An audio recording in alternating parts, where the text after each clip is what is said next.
והקדוש ברוך הוא מצילנו בידיו. היא שעמדה If you don't know the word, scat. אבותינו ולנו, והיא שעמדה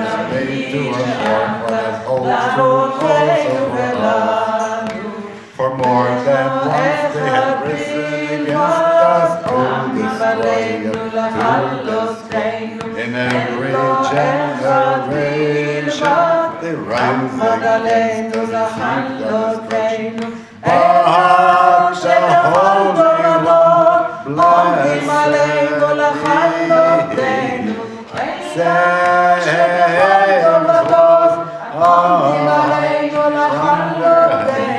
but the Holy, Holy One, blessed be Sekadosh Baruch Hu,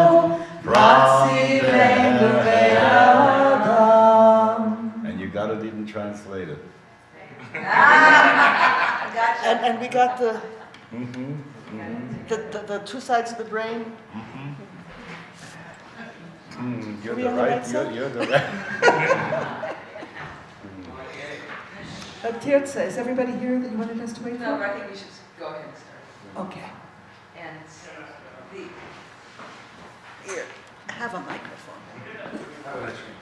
we are so happy to welcome you. And right fresh out of the kitchen, you can see this is not a costume. This is the real thing. They just, come as you are lecture. So, Rabbi Zalman and Rebbetzin Eve, for tonight you really are the Rebbetzin Eve. And we're hoping also that there will be some Derech Hayim introduction to Judaism students wandering in, and as guests of Yesod, and enjoy, everybody. Thank you for coming tonight. My turn.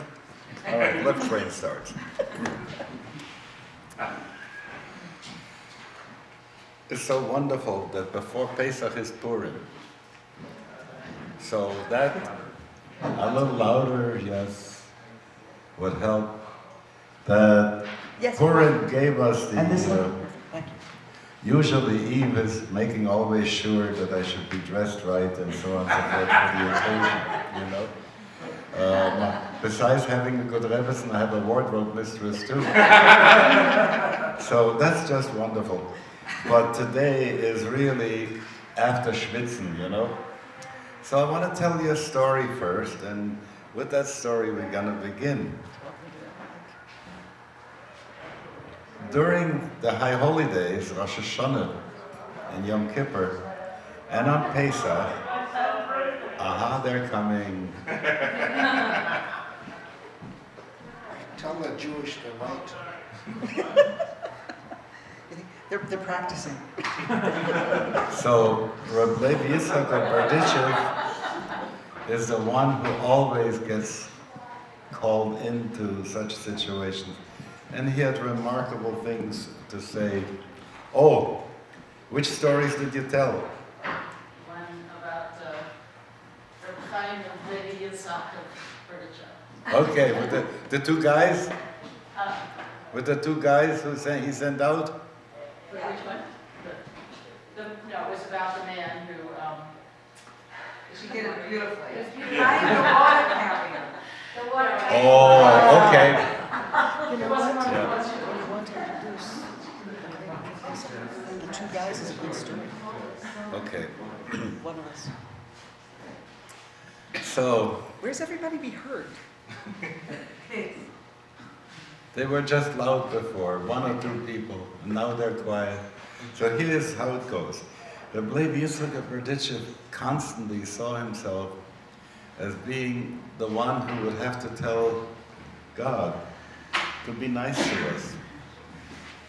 And so he would always find a point in which he was able to say something, we call it sanigoria in Hebrew, to say something nice, pleading for us, so that God would take notice of how we are doing things.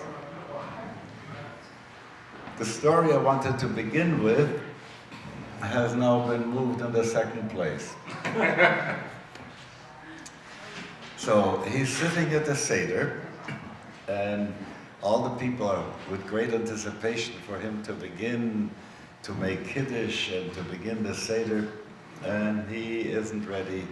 He's calling for a label, the Geller, the blonde, and label the black, that they should come, the two Shamosim should come. What's the matter? He says, before I go to the Seder, there are two things that I need to have very badly. I need for a refuah, if you say I need for a refuah, it means for a medicine, for a healing. It's an extreme emergency. I need for a refuah, a shtickl brot, a piece of bread that comes from a Jewish home for a healing for somebody. So please go and bring me a piece of bread. And to the other one he says, I want you to go and get together as much as you can of the tobacco that was smuggled over from Turkey into the Russian side without paying the tax. Strange request. The two of them go out. Takes a while, and everybody is waiting. They come back, label together, he looks worse than we look now. Aufgerissen, aufgeschlissen. He comes in, the Rebbe, it was a wild goose chase. Nobody, not even for a refuah, nobody. They threw me out of their house. They said, Mr. Beshige, bread on Pesach? Who's going to have bread on Pesach?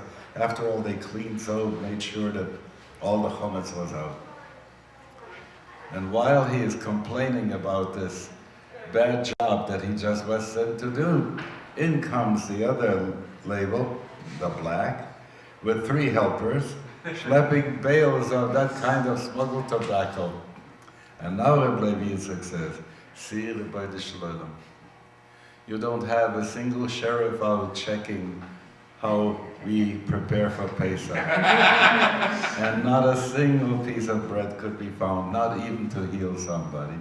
The Tsar, every 100, I'm trying to find out, no, there's a word, there's a word in between. Sort of a shorter measure in Russian, and I forgot what it's called, okay? There is another soldier, there's another arshin, that's the word.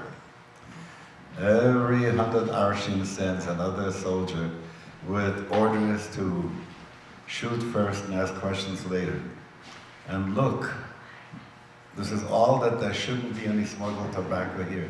And look what they brought. So, if the Kaiser, the Tsar, would have people so loyal to him as we are loyal to you, he would give an amnesty, he would do all kinds of good things. So, Rebbeinu Shalom, you have to be nice to us too. So it begins with that, constantly looking for a good point to be able to say, look how people prepare for Pesach. He had such a good sense of the schwitzen that people did. And this is going to be a little bit difficult to visualize, but imagine. If I want to say Tekiah, Shvorim, Trua, Tekiah, like I'm blowing the shofar in Rosh Hashanah, and I want to have an abbreviation of that, it would be Kashrak. It would be an acronym, Kashrak. How would it go? The Kuf from Tekiah, the Shin from Shvorim, the Reish from Teruah, and again the Kuf from Tekiah, Kashrak. He tried to blow the shofar that Rosh Hashanah, and es geht nicht. He's having such a hard time. Barely he makes it through to blow the required number of, and he says, dear God, if the angels that I have to create with my kashrak, this Rosh Hashanah, are weak, I ask you to please take also the angels that women have created by kratzen, shoben, reiben, and kasheren, by scraping, and scouring, and making kosher everything for Pesach. Strong, robust angels. So I just want to give you a broche that you should be able to have those angels at your side with all the Pesach cleaning that you're going to be doing in order to be able to bring the Pesach in. Should When we I hear think- what the cleaning actually is? I'm gonna get there. We still have about an hour and a half. Hey, that's an hour and a half that we're not scrubbing. Schönen Dank. Bitte A Broche an your Keppele. Danke. Would you like some tea in yours? Pardon? Would you like some tea? No, I like the warm water will be just fine.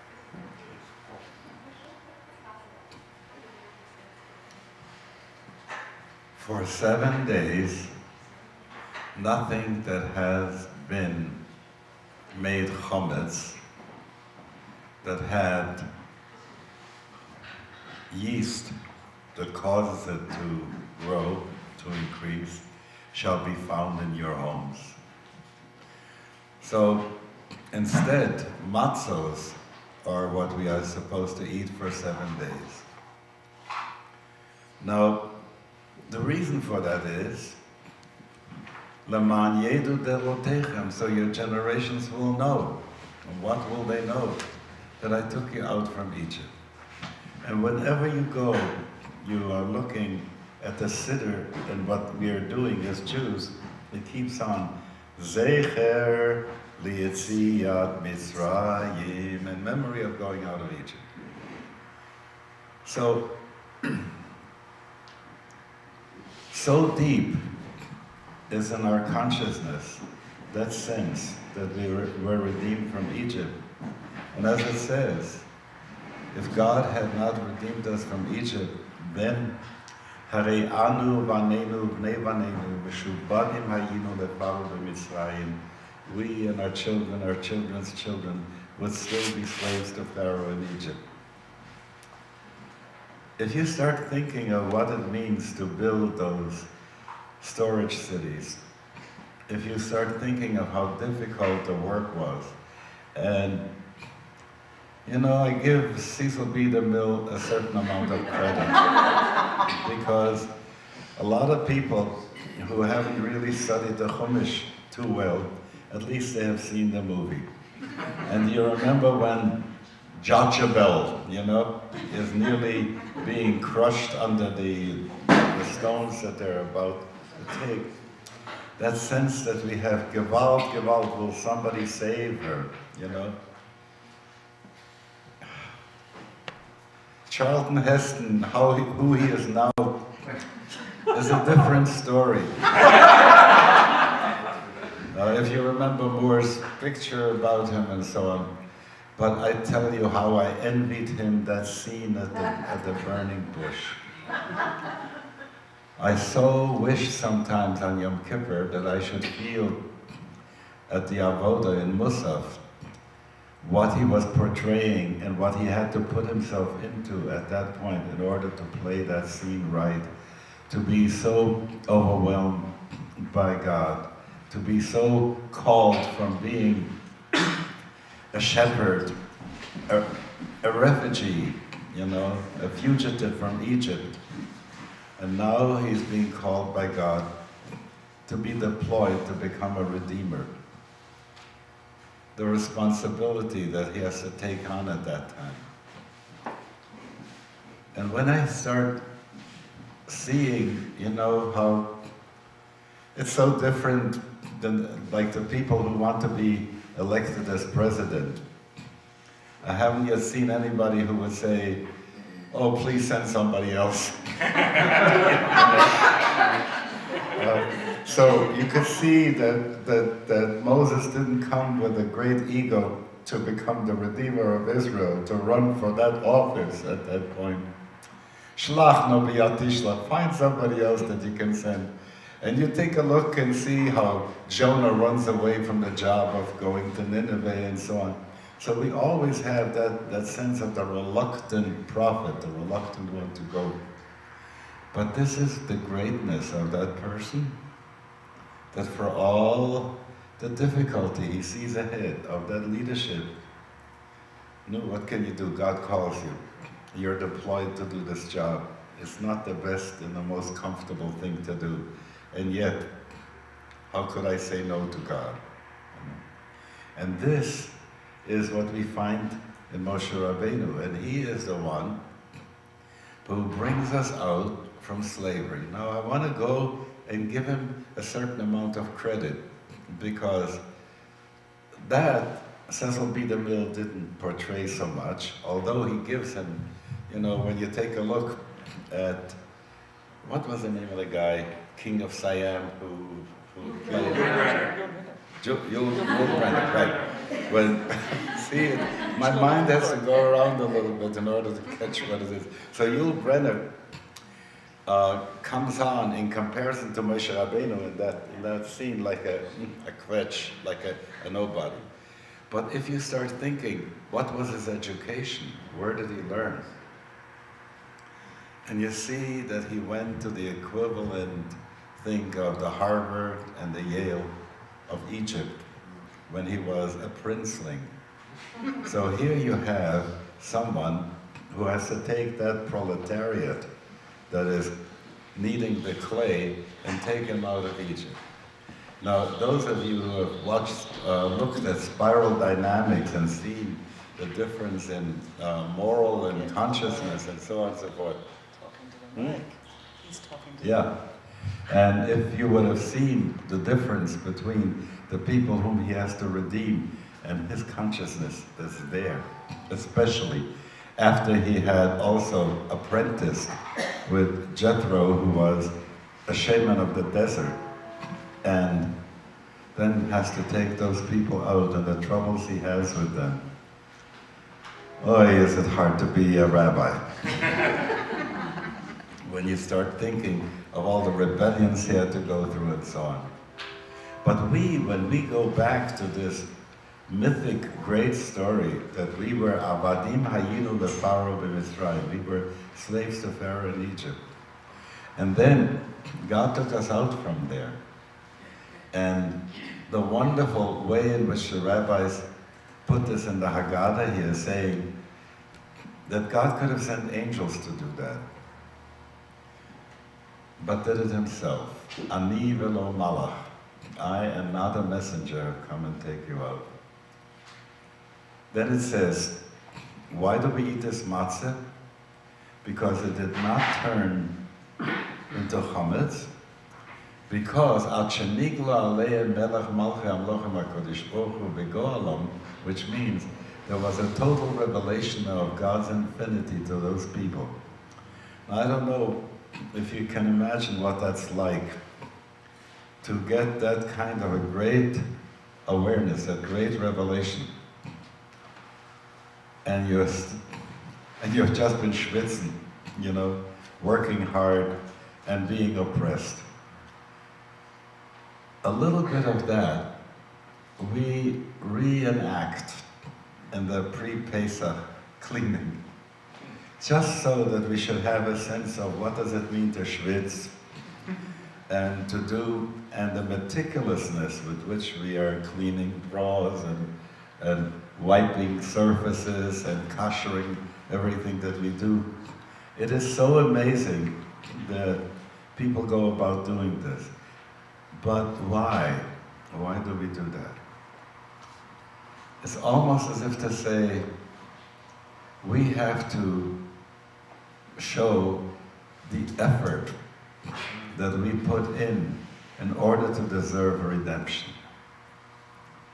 If you can imagine what that must have been like to go and to...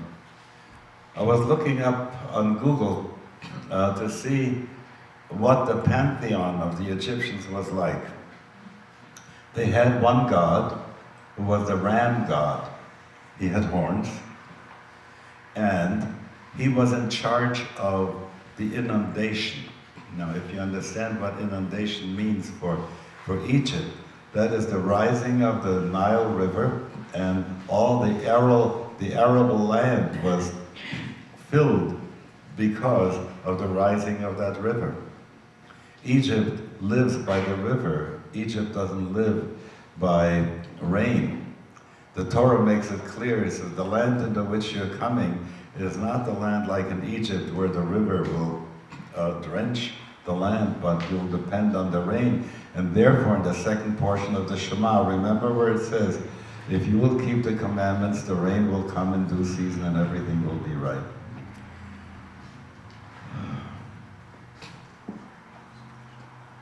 The amount of work that has to be done before Pesach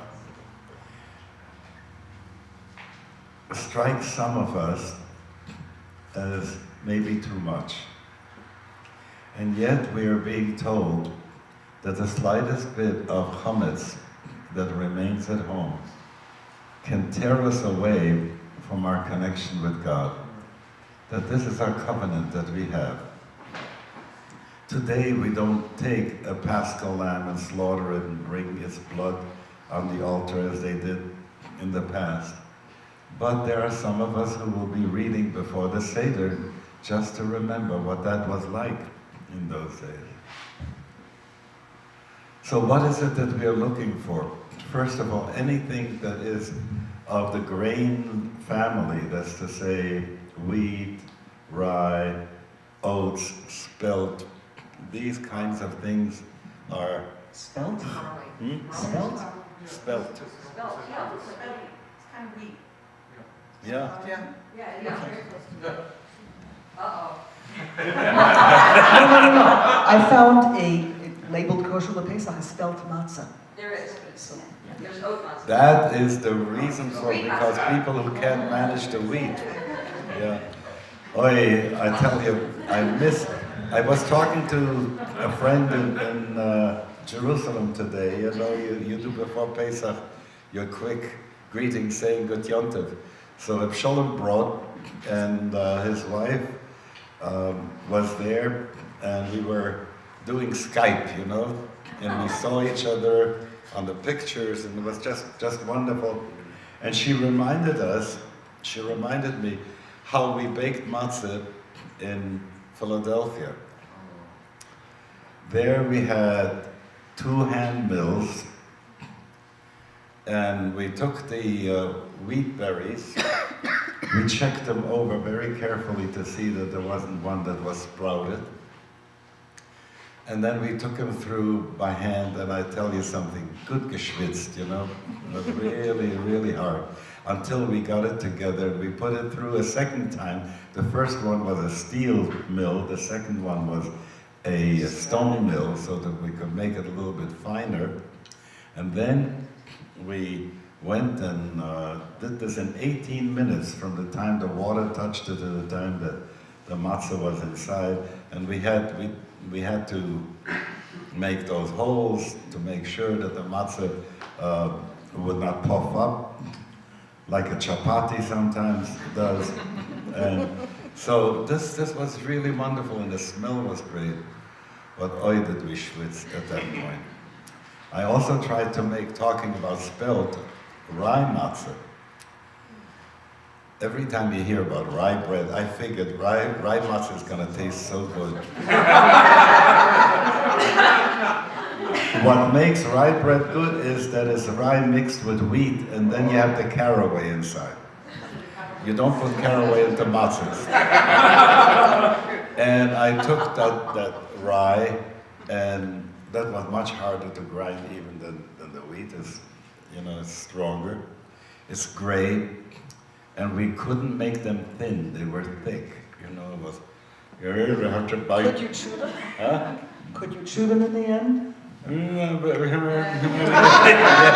we did. And it still continued the hard work of Egypt, eating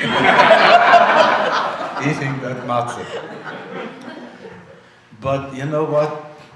The fact that we now have so much already ready-made, packaged for us, and so on and so forth, makes it so much easier to fulfill the law that is necessary. But nobody, you can't buy in packaging the cleaning up at home that you have to do. So, one more story.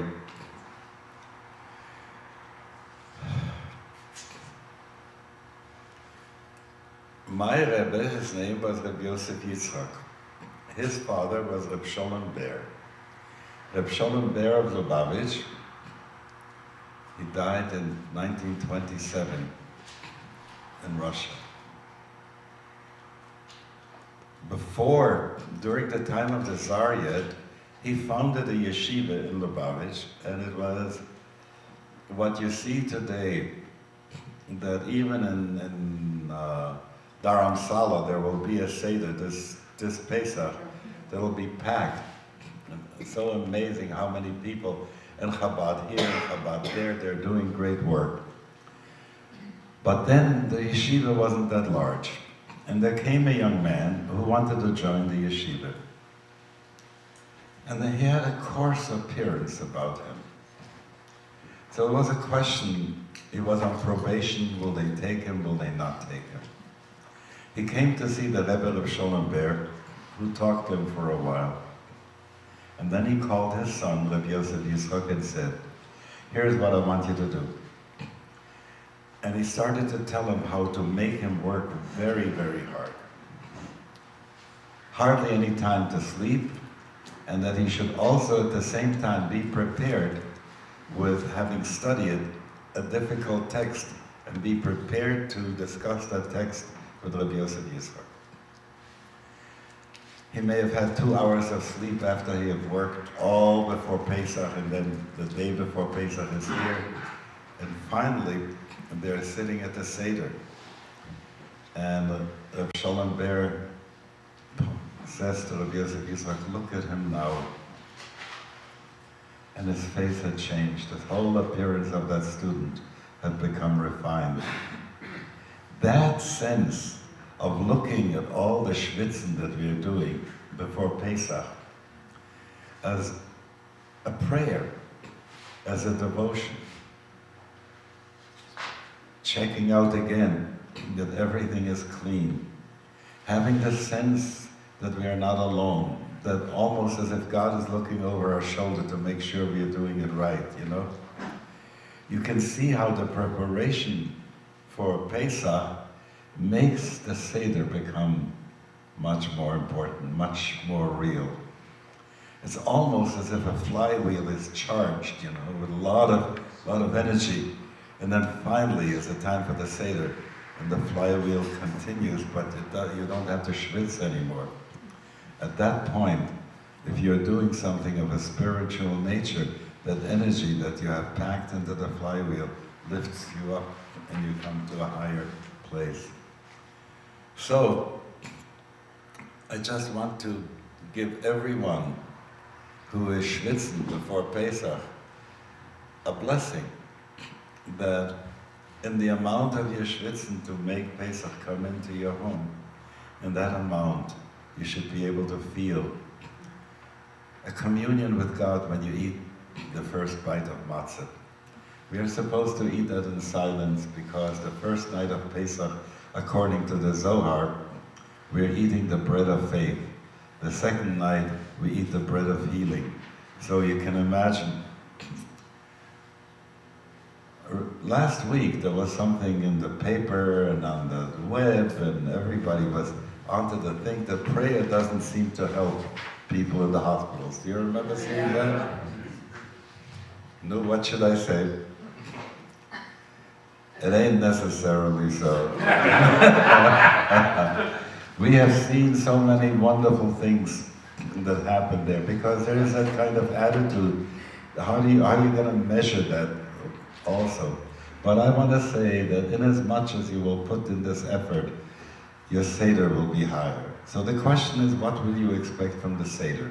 And here I put a bookmark and we will continue a little later.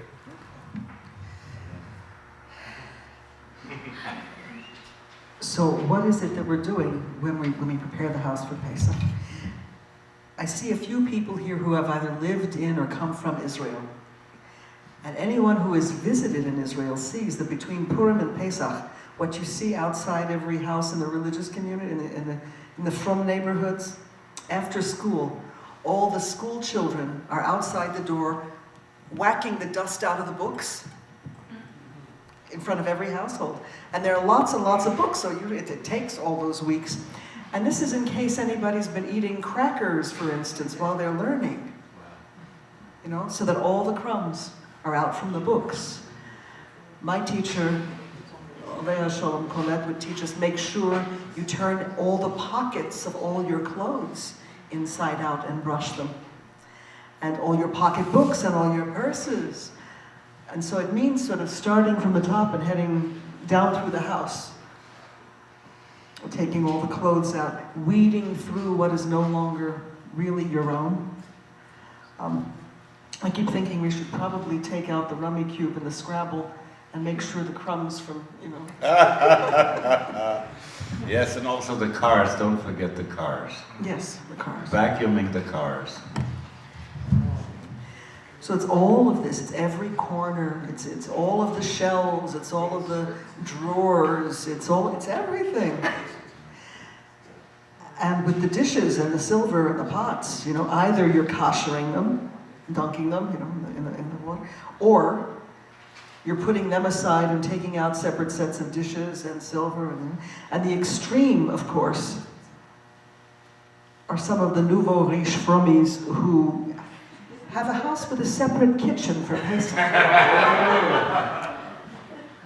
Which always feels to me like, besides conspicuous consumption and waste, it feels cheating. You can just lock up that kitchen and sell it, right? And go try to explain to somebody who isn't Jewish at all how there is a loophole. You put it all in one place and you sell it for the duration of Pesach to someone who is not Jewish and then buy it back at the end. I'm very, very delighted and proud to see that really throughout most of our community, people are pretty much taking out the stuff that is not kosher for Pesach and donating it to community food share. And if you haven't gotten to do this yet, I urge you to do it now. You still have a few days. And what do we do with the open bulk stuff? Well, in our household, we bagged and labeled it and gave it over to VCAP House. Most institutions can't take open to bulk stuff. If you find anybody who can, please let us know, and we'll arrange it for next year. The little bags of flour and oat flour and on like that. Legumes and lentils and beans and rice, if you're not Sephardi. So all of this either leaves your house or it leaves the place of use. And I remember my mother going up and down the stairs with boxes of dishes. They had a separate set for Pesach because my adoptive father, Olav Shalom, was also a rabbi. And I would hear my mother muttering. So I got closer to hear what she was muttering. And those who know my mother can imagine what she was muttering. And they're right. She was muttering, "I can't believe this is what God had in mind."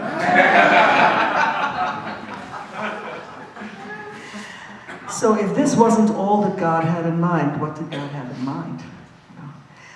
So those of us who remember that chometz, yeast, anything that causes something to ferment, has to leave. And why does it all have to leave, every drop? Because if there's one little bit of something that ferments, it will ferment. It will take all your flour and eventually it becomes sourdough. And that's how you actually make a certain kind of bread, a desen bread. You put a little sourdough ball in a bag of flour, and after a while. So of course, anyone who has done this year after year, there's no way to avoid thinking about what are the things in my personality that I keep trying to uproot every year. That one little drop stays, and by the next year I have to do it all over again. So I would like to invite you to uncross your legs and put down what's in your hands and do with me a brief imaginal exercise. Some of you have already done this with me before, or something similar. If there are people here who have done guided imagery who haven't done it with me before, the warning is this has no induction and it's very quick. So you can't luxuriate. You just go in and out. So if you do any kind of meditation, don't use that mudra. It tells your body you're going somewhere that you're not going. Just put your hands in your lap. Close your eyes. Anyone who doesn't want to do it, just keep your eyes open. Close your eyes and breathe out easily 3 times.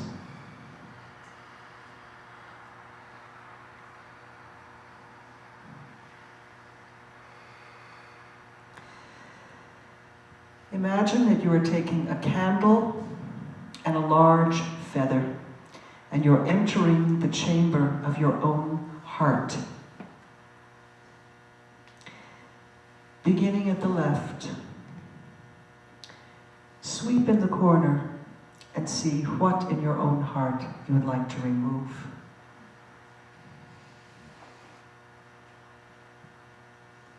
Sweep it toward the middle of the chamber.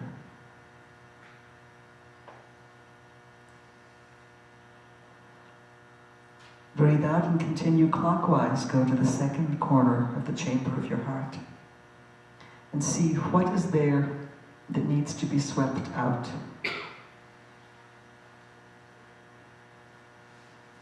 Sweep it to the center of the chamber.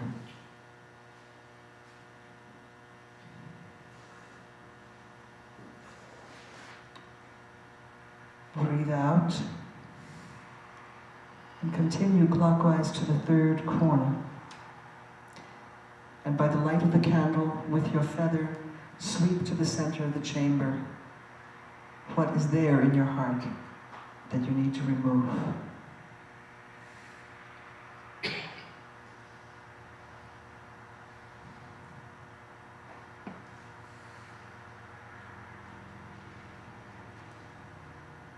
Breathe out, and coming to the fourth corner, by the light of your candle with your feather, sweep to the center. What needs to be removed from the chamber of your heart?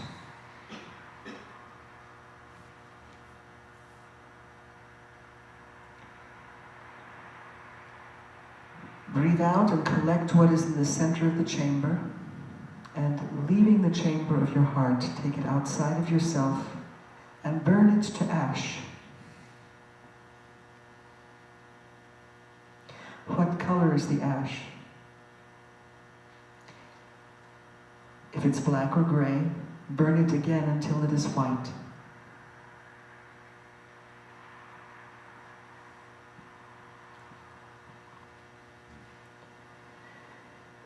Scoop up the white ash and sprinkle it on something in your garden to become fertilizer for something to grow. And going back into the chamber of your heart for one moment, be lighting a small candle there to light the chamber of your heart. Look around and see what's different.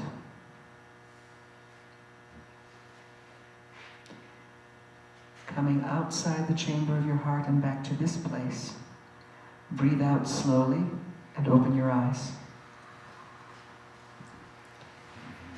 And turn to a neighbor, and very briefly, no commentary. To this group I can say just the Torah, not the Rashi. Just narrate what you find. Narrate it in the present tense. You have about 2 minutes each. I'll call time for you to switch.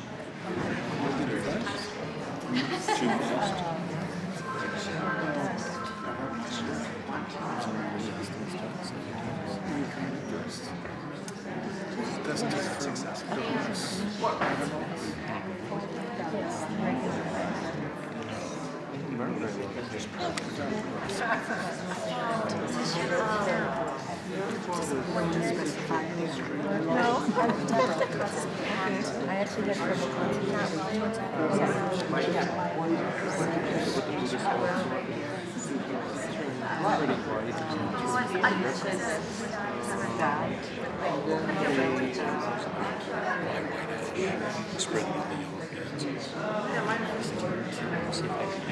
had trouble closing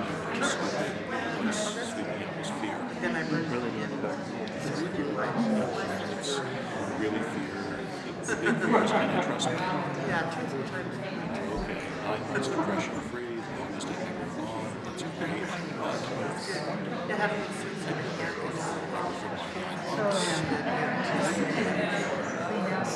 But is it going to stop?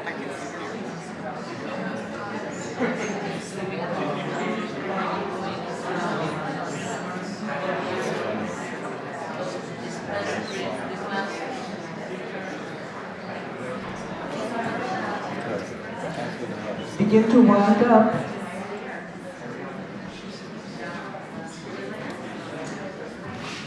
Would somebody please take charge of this mic and take it around to people so we can harvest just a little bit of what you find and what you've been telling each other?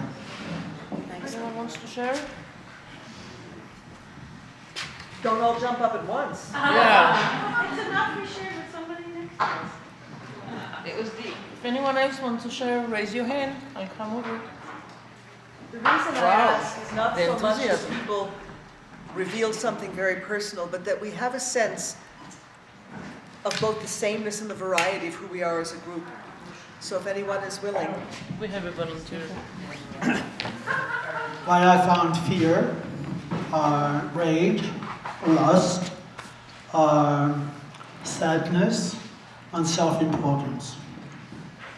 What happens after you remove them to outside? When you go back in, what does it look like and feel like? Real nice, clean, and joyful. Mine was actually letting go of my parents as caretakers, to let go of my parents as caretakers, and to let go of my romantic partner as my partner for life. And when I went back in my space, it seemed clean and kind of light, and things were growing. I've been dealing with some people thinking opposite thoughts to mine in my workplace, and so I found lots of resentment, suspicion, almost a paranoid feeling of people being after me. Not good stuff. Anger, betrayal, and when I cleaned it out, I didn't so much see something as feel buoyancy. I felt something. I had all images, and I'm not sure what they all mean, but I had What are they? I had piles of fat, like little fat globules. I had a pile of dust. I had a very angry little child, and then I had this wraith covered in a white sheet. A what? A wraith, like a skeletal wraith covered in a white sheet. And when I didn't really want to burn them. I burned them anyway, but it was very painful to burn them. They burned red. And then it was empty and clear inside, but very, very sad. Find the ghost of the child and feed it something delicious. Huh. When you spoke about the ritual in Israel, in the Orthodox communities, Pesach is my favorite holiday because you feel it throughout the country. In every home, I mean, the mattresses are out, the carpets are out, whacking them, cleaning. It's part of the pre-Pesach atmosphere, and it's so exciting. Ever since I remember as a child, it was like, wow. And then comes that amazing food, so, so all together. But really, you see it throughout the country. Everyone is in unison doing the same thing, and it's just bringing the Pesach in such a holy way. It's wonderful. Exactly. Yeah. And what's interesting is that even on secular kibbutzim, the ones where they make sure to have bread on Pesach, there's still a very fundamental spring cleaning that goes on. So it's something that just happens and can't be avoided. There's something about the business of every year. Every year this happens, and if you're in tune with it, nobody even has to tell you that what you're doing is you're cleaning out the chumetz inside yourself. Because there's no way, if you're actually cleaning your whole house, that the things that are around remind you of the things in yourself that always, every year you need to sweep it out again. So that the doing of it itself brings up the business. I mean, you don't even have to try to be conscious. It's right there. I'm faced year after year with what accumulates in my household because of the shape I am inside. And every year there's a something that I do about it. There's some fundamental honesty that I have to deal with myself at Pesach, and of course also at the high holidays. It Gesundheit. Some label. Gesundheit. It's easier if you know that this is happening, because then you know what to look for and it doesn't just nudge you. Does anybody have different kind of dreams around Pesach? I see some nodding. Can I see some hands? Do you see? My mother used to have a certain set of dreams every Pesach for years. And if you pay attention, you might find that you do too. There's something in participating as a whole people in this cycle that allows what's inside to come up and allows us to notice that we're not only in our own lives, that we're part of a much larger whole that has a larger cycle than our small cycle, but that we add to it by participating in the deepest way we know how. I think you should turn it now. There's a question? Excuse me, what did you say you do with open bulk products? There are a couple of things you can do. One is you can simply put everything that's chumetz. And you know, if somebody really doesn't have a lot of money and hasn't sort of timed things right, so they've got a lot of leftover open bulk products, then what you do is you put it all into one place in your house, you seal it off. I use masking tape and a big red X that says don't come in here. And you symbolically sell it through a representative of the community. For instance, Rav Scheiner does this. Who else? Rabbi Mark buys one. So you do it through somebody who symbolically sells everybody's chumetz to someone who isn't Jewish, including the space that it's in. So for the duration of Pesach, that space and what's in it is not yours. This is our talent for loopholes.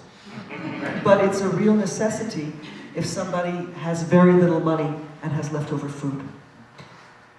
It's probably safe to say that just about everybody who's living in Boulder can manage to donate that food.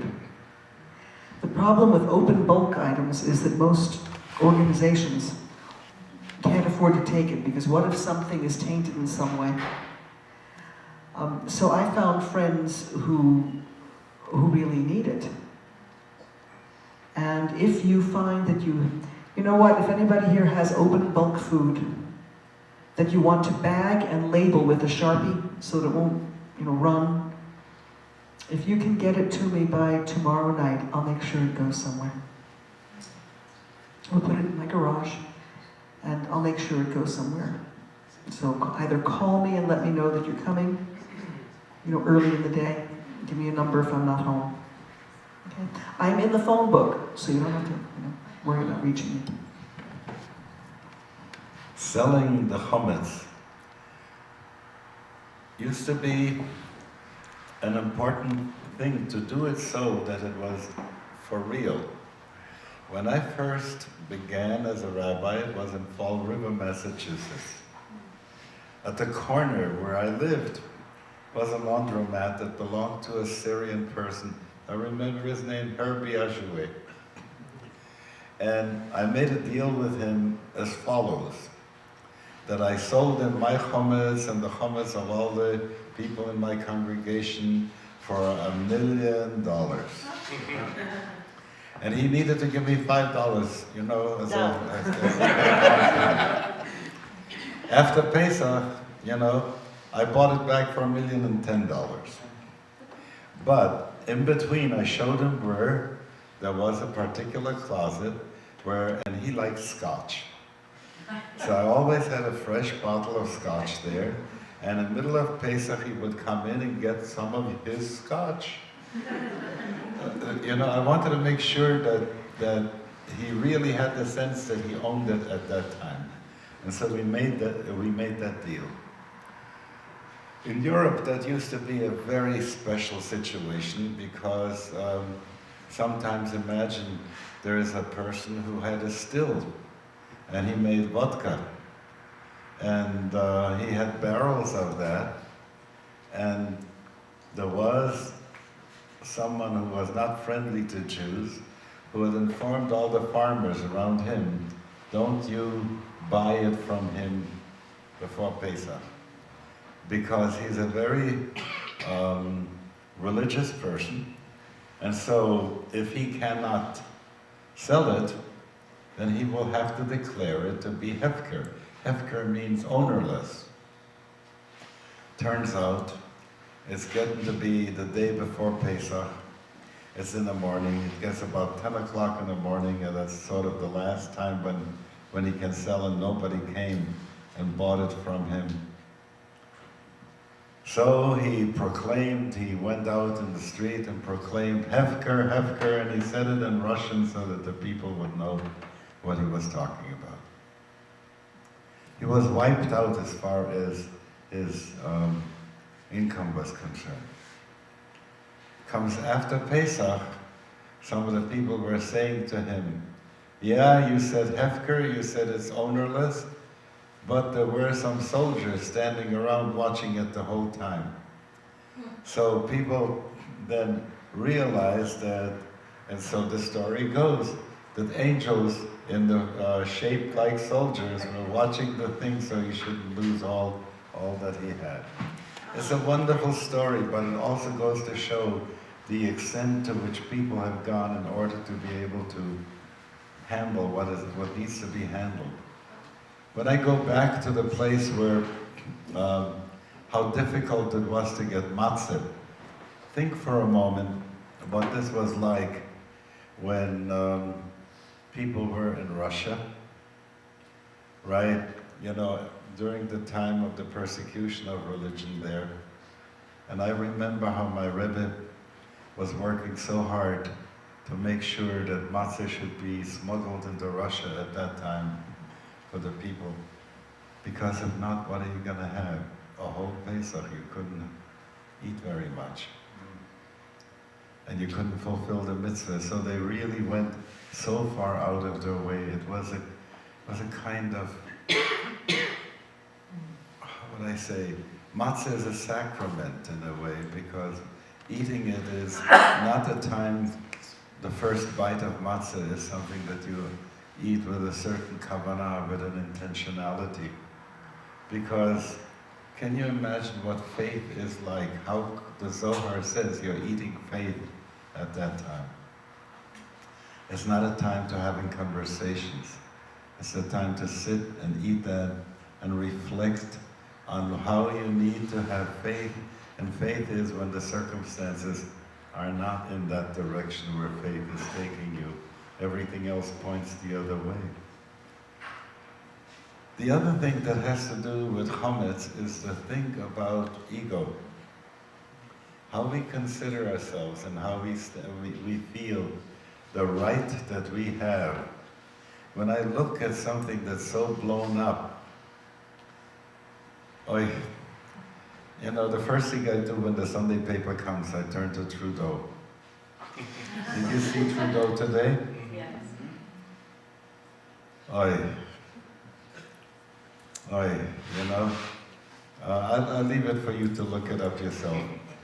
But there, when I start thinking about the people who are now in charge of governments all over the planet, and the amount of chametz that they represent, that there is such a blown up sense of self-aggrandizement. And in order to withstand that, we also blow ourselves up more. And that's the problem that is for us. When I start asking myself, in order to stand against them, I read that Trudeau, and I feel I'm much more righteous than Bush, you know?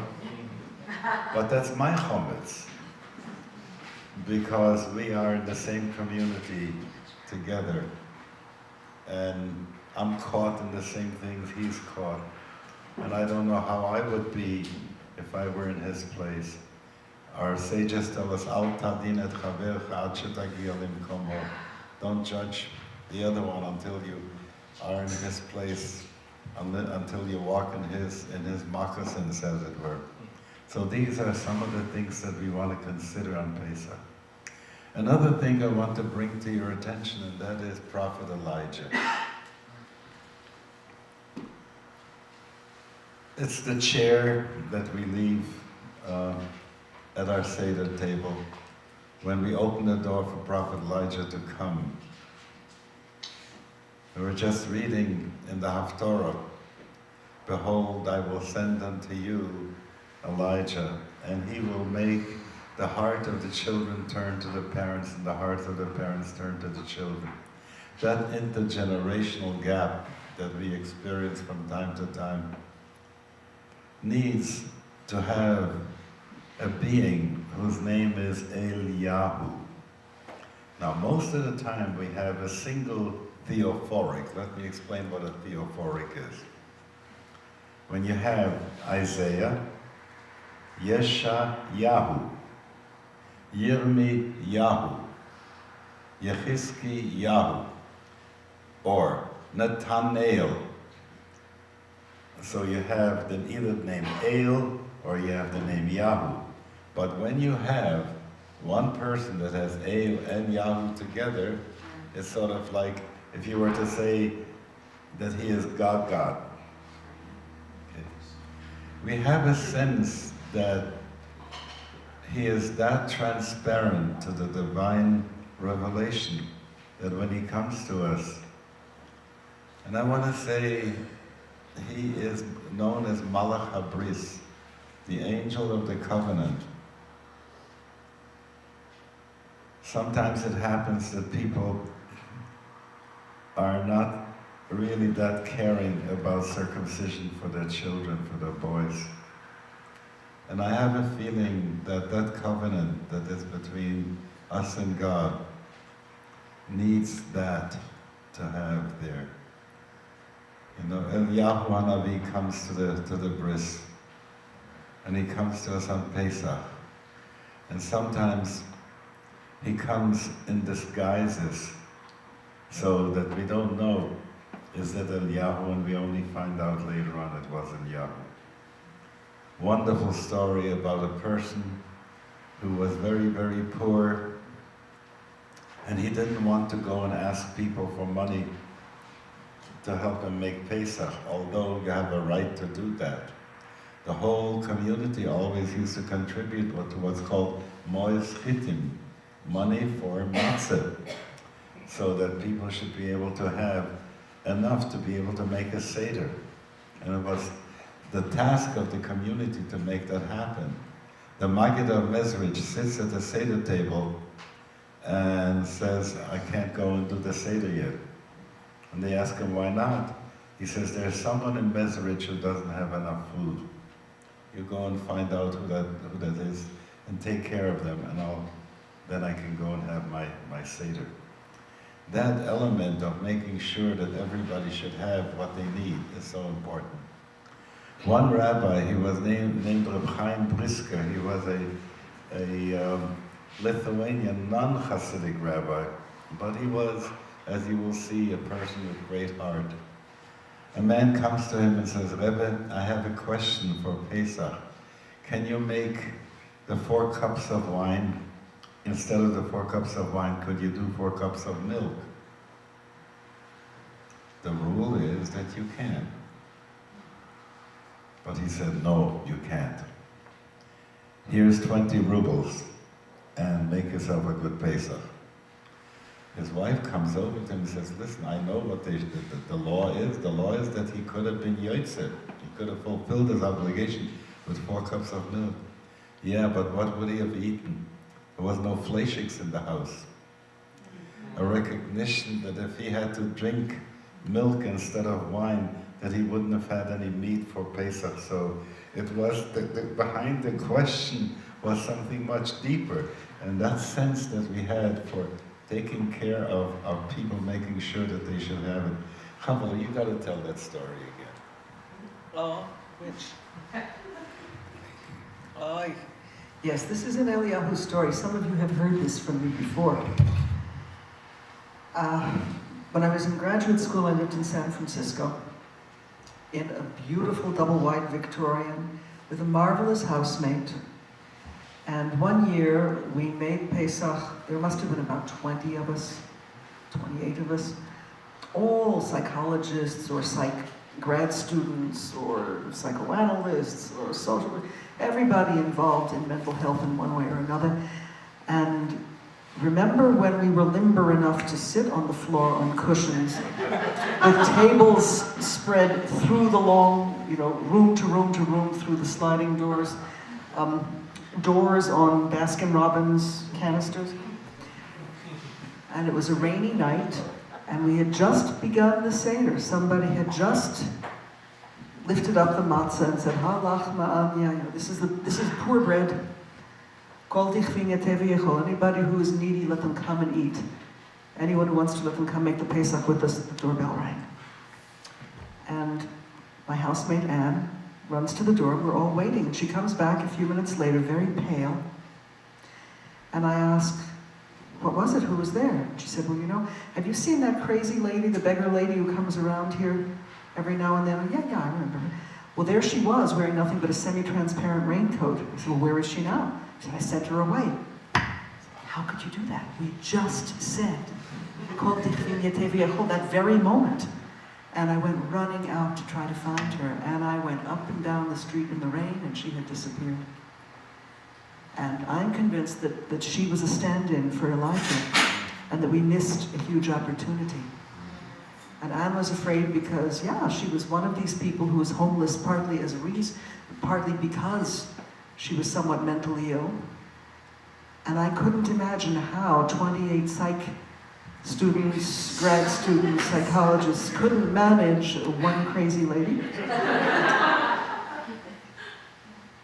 And it grieved me terribly, and I've never forgotten it.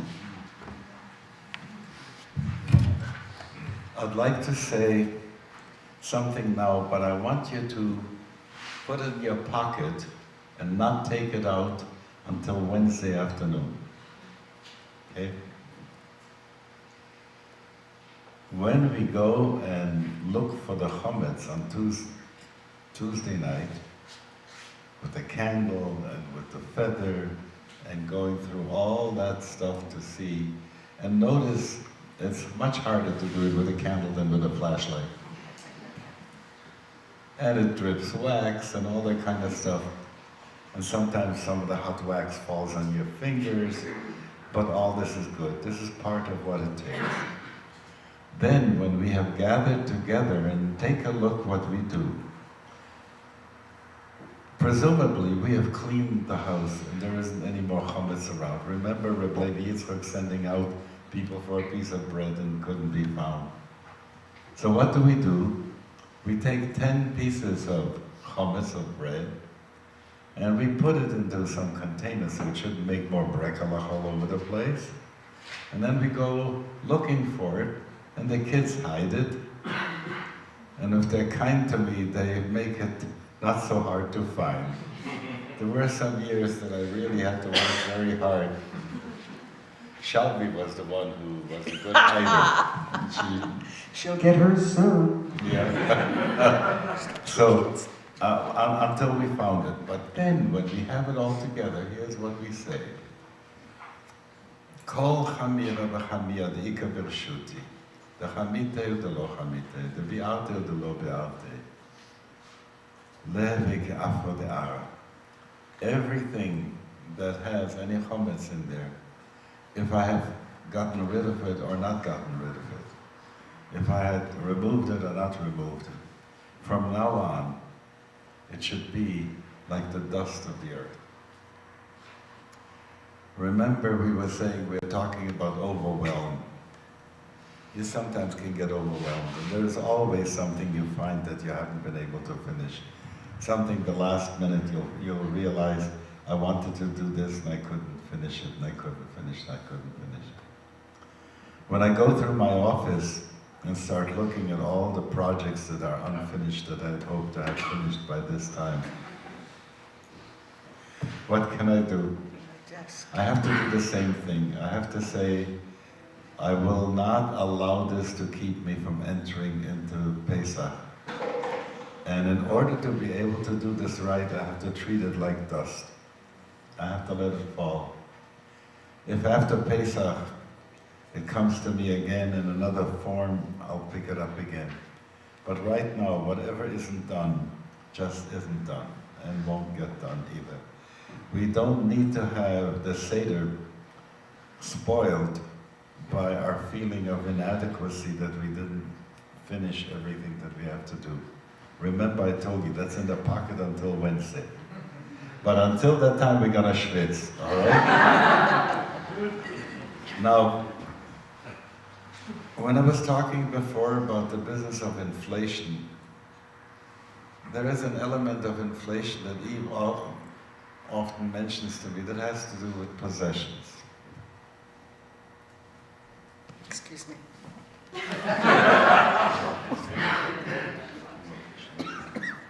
Oh, the too muchness. Does anybody else here suffer of too muchness in the household? Oh. There's a hand up. Yeah, I asked how many Oh, suffer from okay. too muchness. Yes. Which version of it? Which version? Okay. Who suffers from gadget too muchness? Who suffers from book too muchness? Who suffers from unlistened to music too muchness all over the place? Who suffers from old magazines you keep thinking you're going to get to read too muchness? Who suffers from unanswered correspondence too muchness? Who suffers from up and down wardrobe too much? It's from this size to this size. Who suffers from old shoes that are not worn out but you don't use them anymore too muchness? What about toiletry too muchness? How about makeup too muchness? That is not anymore. Handiwork project beginnings too muchness. The buttons you were going to sew on, the seams you were going to mend, and the hems you were going to stitch back up. So we get a sense of what's going on here, yes? Did I miss anything? Ironing. Oh, what? I have this vague memory. There's this, oh yeah, that! What about linen that you no longer use, but it's still in the closet too muchness? There may be those of you who decide that the chumetz you really have to deal with is some of that. There are places, for instance, you can give clothing and shoes and linens and towels and so on to Aries Thrift Shop and earmark it for people who are from the homeless shelter or from a safe house. The Sudanese project. The Sudanese project is another. Still needs stuff. Getting household goods together for the women who are coming from Sudan. We have a few families who are refugees from the hurricanes here. Emergency Family Assistance Association takes these. If you are in Louisville, I think it is, Sister Carmen's Closet. Does anybody know that one for sure? It's in Lafayette, thank you. Thank you. It may be for some of us more important to reduce that kind of inflation so that other people can get use of it right away. You know? I think it's important. I think it clogs up our spiritual pores, as it were, to have so much stuff in our houses that could be used by others. Nothing should just sit when other people really need. Yes, is there something you want to do before that? Excuse us.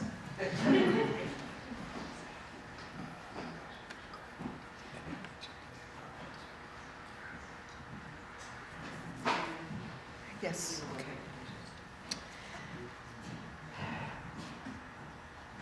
So, going from there to the next thing is fairly easy. It's a very funny thing that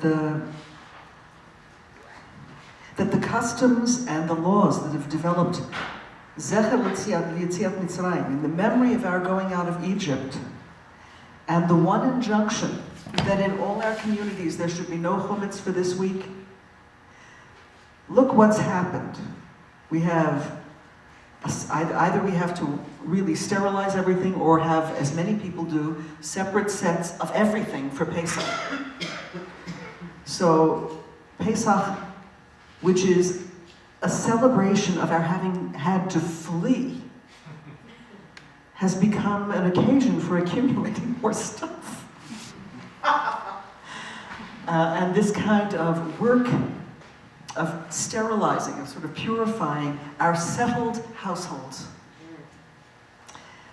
Now, the Samaritans celebrated Pesach very differently. They would get together on Hagarizim, yes? And they would celebrate it like the first Pesach. With your sandal, with your walking shoes on your feet and your walking stick in your hand, and anything that you really need in a pack on your back, and it can't slow you down. And that's how they would standing, they would have their matzah and lamb. And in a certain way, I think that this is an extremely appropriate way to celebrate Pesach, because it is a reenactment. Because imagine, and here you are, there have been the plagues and the yeses and the nos and the back, and you know how crazy it makes you to go back and forth between a yes and a no all the time?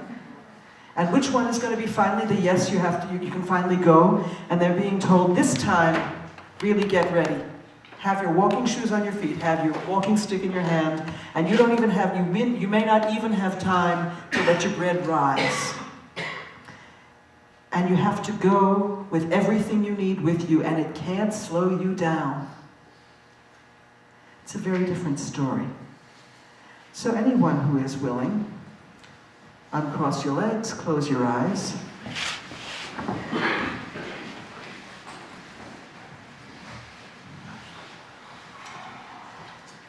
And breathe out easily 3 times.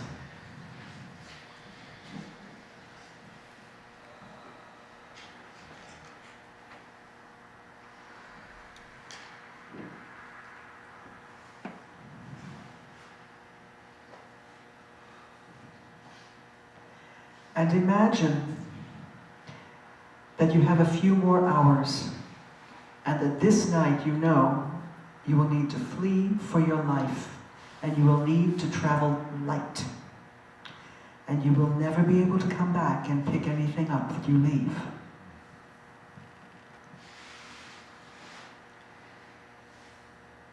What are the 7 things you cannot do without, that you pack to take with you?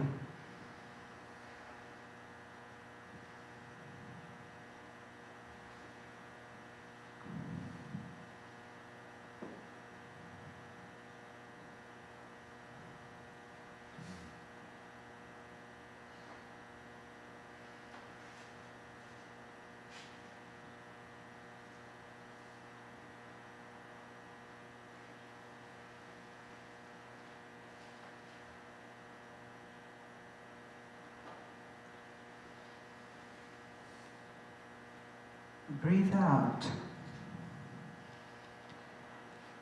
Taking these 7 essential things, put them in a pack that you take. And notice as you flee towards your door that the door is very narrow. If you and your pack do not fit through the door, see what you must let go of to go out of that door into the freedom of the next phase of your life.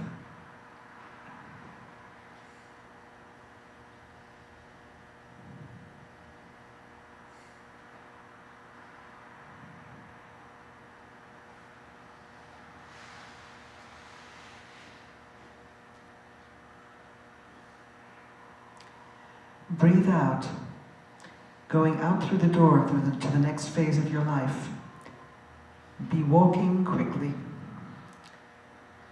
If there's anything in your pack that weighs you down too much, see if there's anything else that you must let go of in order to move lightly into freedom.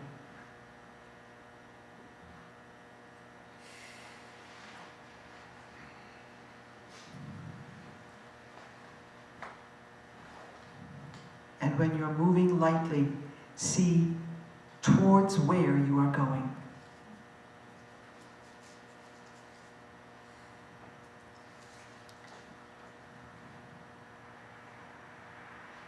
Sense how the wind, the road, and all the elements will help you because you're no longer burdened. And breathe out and open your eyes. Please turn to a neighbor and share this very briefly.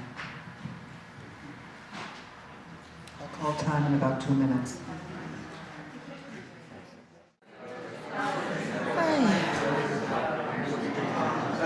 We're going to harvest just about 4 or 5 to get a sense of what the essentials are that each of us has to grab and take with us when we're going towards freedom.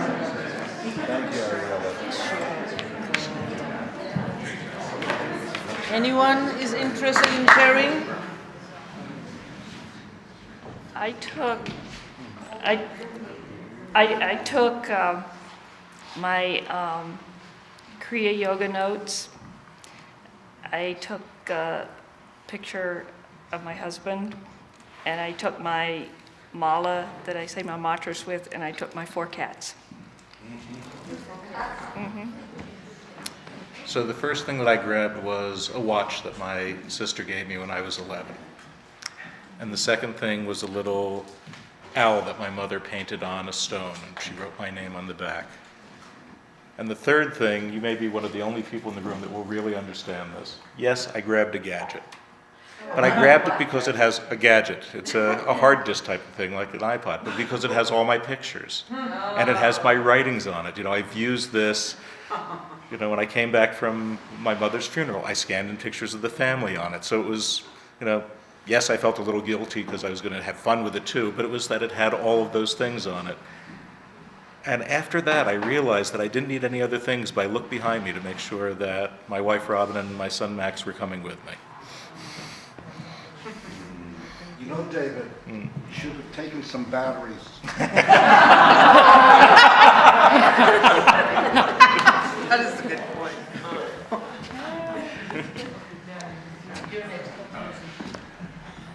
Well, I took Bob, of course, but I was thinking of him as taking himself, so that wasn't a thing. But I realized the thing that I did was I made 7 piles, not 7 things. So there was my pile of all the poetry we'd ever written, and the art supplies, and all Bob's art. And since Bob's a sculptor as well as a painter, there's a heck of a lot of art, and it's big. And we needed art supplies, and we needed all this stuff. And so it was pretty hard to put in the packs, and I was dragging some things. But I did pick up the Chumash first. How did you get out the door? Well, see, we got to the door, and that's when it became ridiculous, and it was clear to me it was ridiculous, Eve.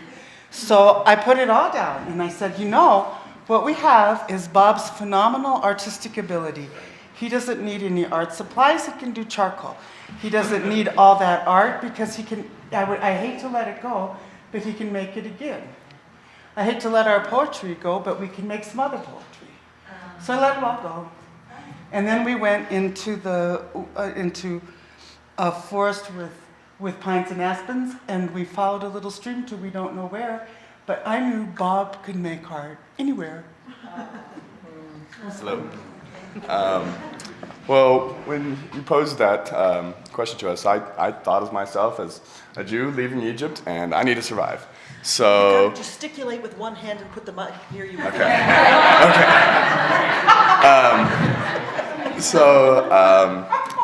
I'm leaving, and I have all my memories in my heart and in my head, and I don't think anybody's going to fault me for leaving some things behind. So I need to survive, and people would appreciate that side of me more. So I'm already wearing shirt, shoes, clothes, all that's on my back.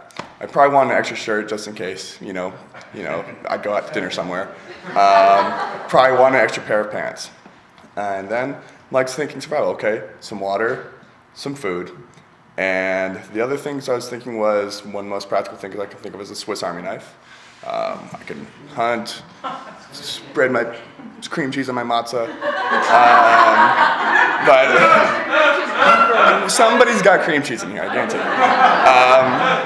and I was thinking rope, but I've got really long shoelaces, so I'll just use those. And the other two things would be a pen and paper, just kind of memoirs of my life, matches. Yeah, I'll use sticks. So, all right. That's it. Thank you. A bathing suit and few toiletries, and one roll of toilet paper, because I was told there's no toilet paper in India and Thailand and Laos and all that. And I never missed a thing. And ever since, when I travel anywhere, I travel so light, and that's what I was thinking. One outfit, I didn't even think about food and water, amazingly enough. One outfit, few toiletries, a bathing suit, to jump in the river somewhere to bathe, and the Bible. That's all. What else a person needs in life? Thank you. Sure. Anybody else?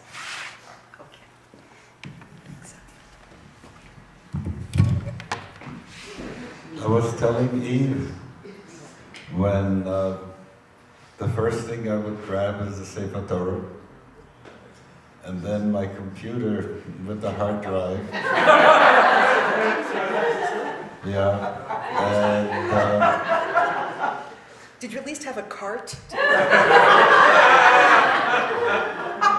the Talis and Tefillin, and the Chumash Tanya Tilim in one volume, so I could have all these things in the passport. And when I started to think about, did I have such an occasion in the past in my life? And the night that we had to cross the German border into Belgium, smuggling ourselves over, how light we traveled that night. And the other time when the Germans were bombing Antwerp, and we had to flee from the advancing blitz that was coming through and into France. And again, we traveled very light at that time. You get a sense of how difficult it is to schlep a lot of karma with you. There was a teacher, still is alive, God bless him, Oscar Richasso, who took some people into the Pampas. And there he made people pick up a rock. And this was supposed to be their karma rock. And with that, they had to schlep it around all the time. And Not a little stone. No. This was a gesund. And people would first, at the time, at the beginning, you have more koyach, so you think you can handle more. But then you see, as the day would go on, and how difficult it would be. That gives me a segue to where I want to go at this point with, toward the conclusion of our evening together.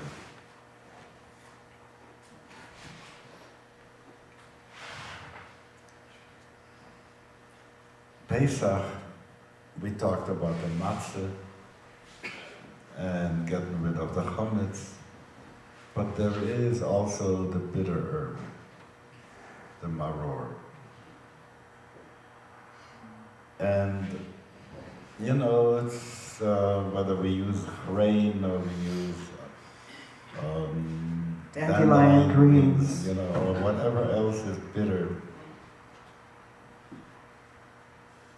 The question is still deeper than that. And here is where it is hard for us to say, show me one person who doesn't have deep down something bitter, that still sits there, that still, when you touch it, like a cavity in a tooth, and you go with your tongue to touch it, and you feel it, and it hurts. And most of us don't socialize over that maror that we have. It's very hard. One of the things that this bitter herb stuff does to us is that somehow we become resigned, and we figure, that'll never change. I'm stuck with that. That's what Egypt is for us today.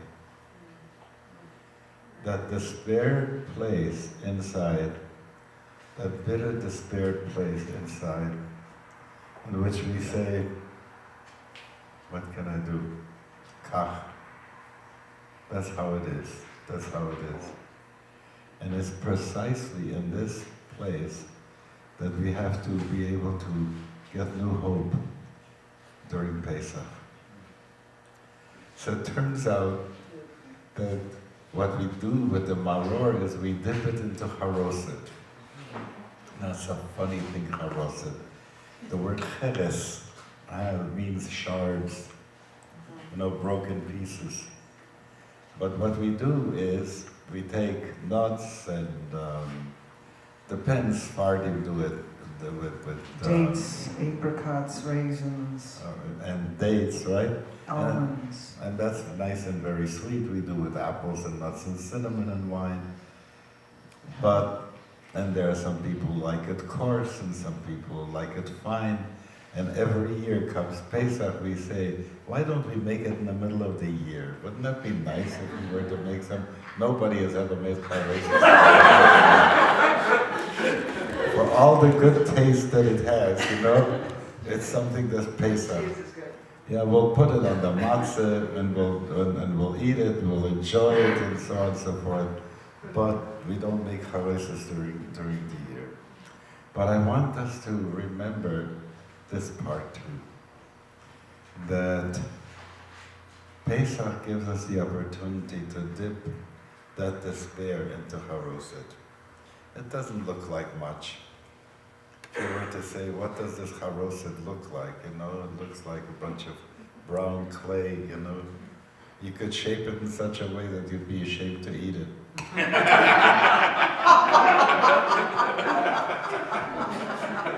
And nevertheless, that takes care of handling the bitter. Okay? Because it creates for us a moment of humility and the sweetness of knowing that the maror isn't forever. I just want us to remember that when we are starting to look for the chometz, we get rid of that, and that there will still be maror at the Seder table, to be able to say, yes, I'll eat it. When I ask somebody like Stephen Levine, and he says to us, if there is a painful situation, and you try to avoid it, each time you avoid a phobia, what happens? The phobia gets stronger and you want to avoid it even more and even more and even more. If you can be present to the maror, dafke, on the Seder night, the time of liberation, that's going to be very, very helpful to us. We'll be able to go through the Passover Seder and feel our own liberation there too. Remember the line of the song that goes, deep in December, it's nice to remember, without a hurt, the heart is hollow. So for most of us, the real maror, the stuff that's been really bitter in our lives, is what's made it possible for us to have, each of us, our own particular flavor of compassion. Without it, we might not have it, or we might not be as deep. We might not be able to hear others as deeply. We might not be moved to action on our compassion. So that bitterness, it's an important element. And if you start looking at the chain of karma, you see, Chad Gadya, Chad Gadya, which daddy bought me for to cling cling. Chad Gadya, Chad Gadya. Then there came the meow meow and ate up the baby, which daddy bought me for to cling cling. Chad Gadya, Chad Gadya. Then there came the woof woof and ate up the meow meow, which ate up the baby, which daddy bought me for to cling-a-ling. Chad Gadya, Chad Gadya. Then there came knocked up the woof, it chased up the meow, meow, it chased up the bed, which daddy bought us for to sling, sling.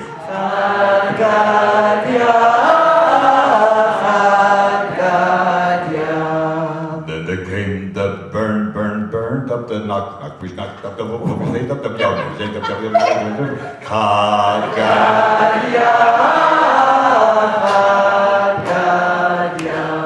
Then there came the drip, drip, and put out the burn, but we spread out the knock, knock,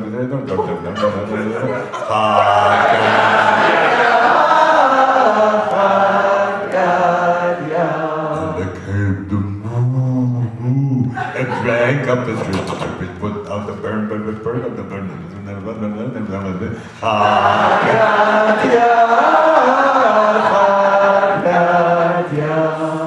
Then there came the zip, zip, and zip up the moo, which drank up the drip, drip, which put out the burn, but then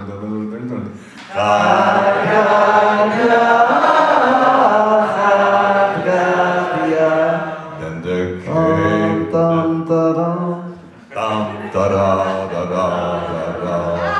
and he killed the zip, zip, which put out the, drank up the moon.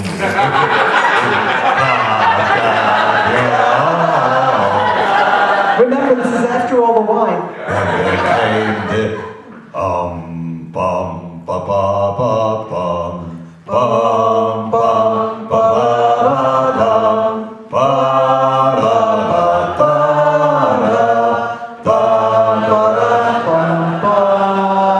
and he killed the bum, ba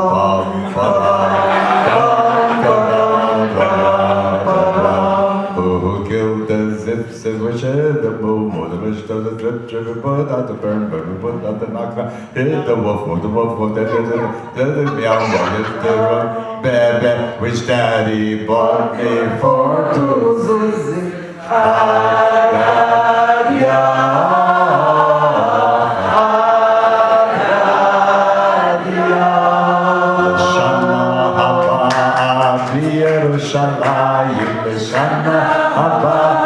Yerushalayim, Leshana haba, Yerushalayim, Shana haba, Yerushalayim, Hallelujah.